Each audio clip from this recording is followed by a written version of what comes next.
Bom, pessoal, continuando a nossa matéria do último vídeo, falarei agora sobre a segunda fase, o segundo subprocedimento. Então, aqui nós estamos no caso de haver dúvida de quem legitimamente deva receber o valor. Então, o devedor ele quer pagar, mas não consegue porque ele não sabe para quem que ele paga.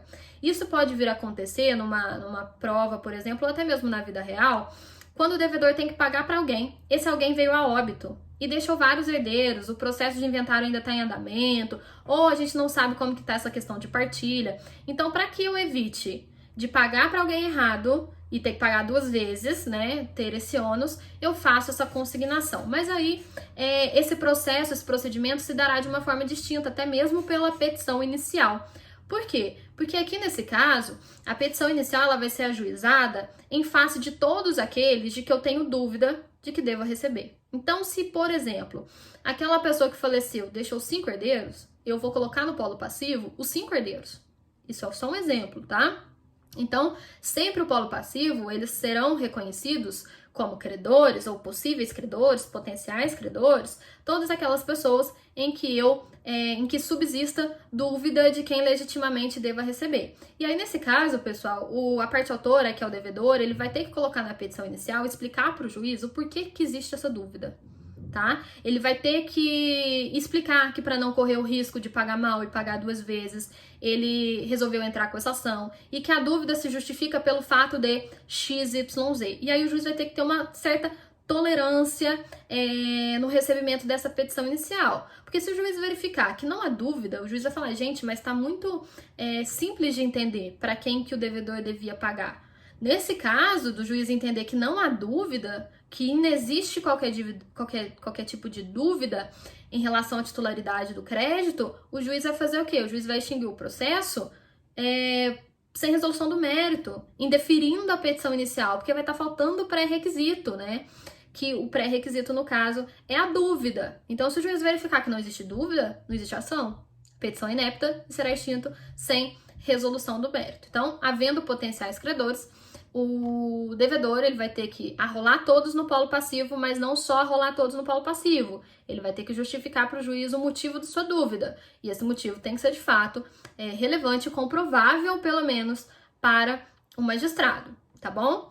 Aqui também é possível de que ele tenha feito esse depósito extrajudicialmente, mas caso não tenha sido feito, ele vai pedir para o juiz o prazo lá de 5 dias, normalmente, para que efetue o depósito em juízo, depósito de bem ou depósito de valores. Somente depois de eu ter, então, arrolado no polo passivo todo mundo que eu tenha dúvida e de ter efetuado o depósito, é que o juiz vai realizar a citação desses potenciais credores. Essa citação, pessoal, vai para todos. Então, se eu arrolei como polo passivo 5 pessoas, essas 5 pessoas serão citadas.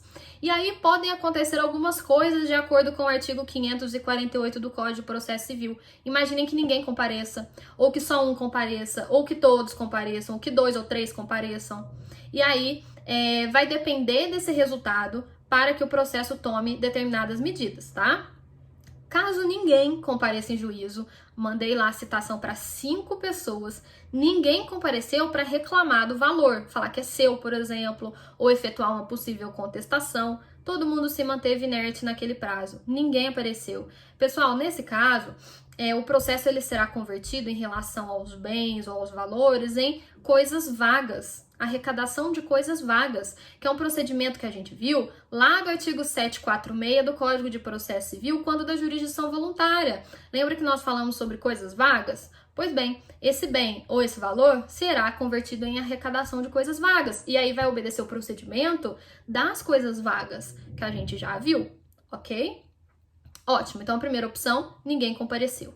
Segunda opção, apenas um dos potenciais credores compareceram. Só essa pessoa compareceu, reclamou a coisa, o bem para si ou o valor para si. Pessoal, os demais réus, eles restarão como revés, serão réus revés, e aí nesse caso o juiz vai presumir que o autor falou, devedor, é correto e o que o credor que apareceu, que é o réu, está falando a verdade. Então o juiz vai dar o direito daquela pessoa levantar o bem ou levantar o valor, ok? Então, essa é a segunda opção. Só um apareceu.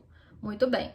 Agora, é possível que 2 ou mais pessoas tenham comparecido. Lembra que eu coloquei 5 pessoas no polo passivo? Imaginem que 2 compareceu. E agora? Agora tem dúvida mesmo? O juiz realmente está em dúvida, porque ele não sabe se é o João ou se é a Maria que vai ter que receber. Pessoal, aí a gente vai para uma segunda fase desse subprocedimento. Porque aí agora o juiz vai ter que verificar se é a Maria ou se é o João que deve receber. Agora, o processo vai acontecer tão somente entre os presuntivos credores e vai seguir o procedimento comum. Mas só vai existir essa segunda fase, pessoal, se isso acontecer, se comparecer 2 ou mais potenciais credores, reclamando a coisa ou o valor para si. Aí vai existir essa segunda fase. Se não houver essa situação, não vai ter segunda fase, né? Porque ou a coisa vai se transformar em coisa vaga, porque ninguém compareceu, ou só uma pessoa compareceu, o resto ficou revel, então o juiz liberou o valor para o credor que compareceu. E essa outra situação, a gente precisa obedecer essa segunda fase, o juiz vai ter que decidir quem é que vai receber, se é a Maria ou o José ou a Maria. Pessoal, nesse caso, vai seguir o procedimento comum, mas é importante entender o seguinte, agora o juiz ele vai excluir o devedor. Por que ele vai excluir o devedor? Gente, o devedor cumpriu com a sua obrigação, ele efetuou o pagamento. Por que ele vai ter que prosseguir com esse processo até o final? Tem 2 pessoas que estão reclamando a coisa ou o valor para si, ou seja, o devedor já efetuou a sua obrigação. Agora, depende do juiz verificar quem é que deve legitimamente receber, se é Maria ou se é João. Então, há necessidade de verificar quem é o devido credor, ok?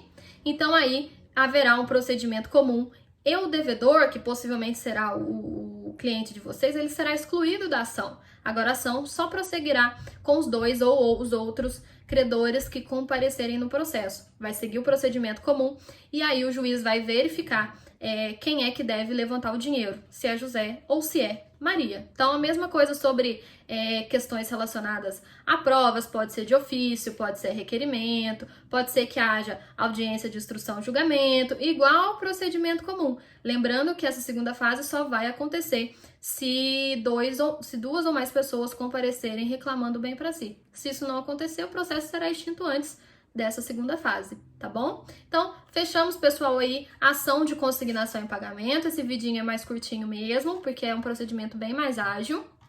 E a pegadinha é saber que o devedor ele será excluído dessa ação. Então, o devedor ele não vai prosseguir. O devedor já cumpriu sua obrigação. O juiz vai falar, devedor, tudo bem? Tá tudo certo?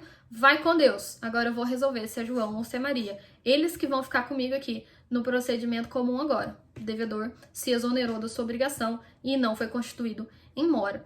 Entenderam? Tá bom, pessoal. Então, a gente fecha aqui a ação de consignação em pagamento. Essa semana a gente tem em tese feriado, né? Então, na semana que vem, acho que na semana que vem mesmo, né? Disponibilizo para vocês a ação de dissolução parcial de sociedade e também, salvo engano, coloquei lá para vocês a ação, acho que foi embargo de terceiro, né? E aí a gente vai prosseguindo, então, com as ações do procedimento especial da jurisdição contenciosa.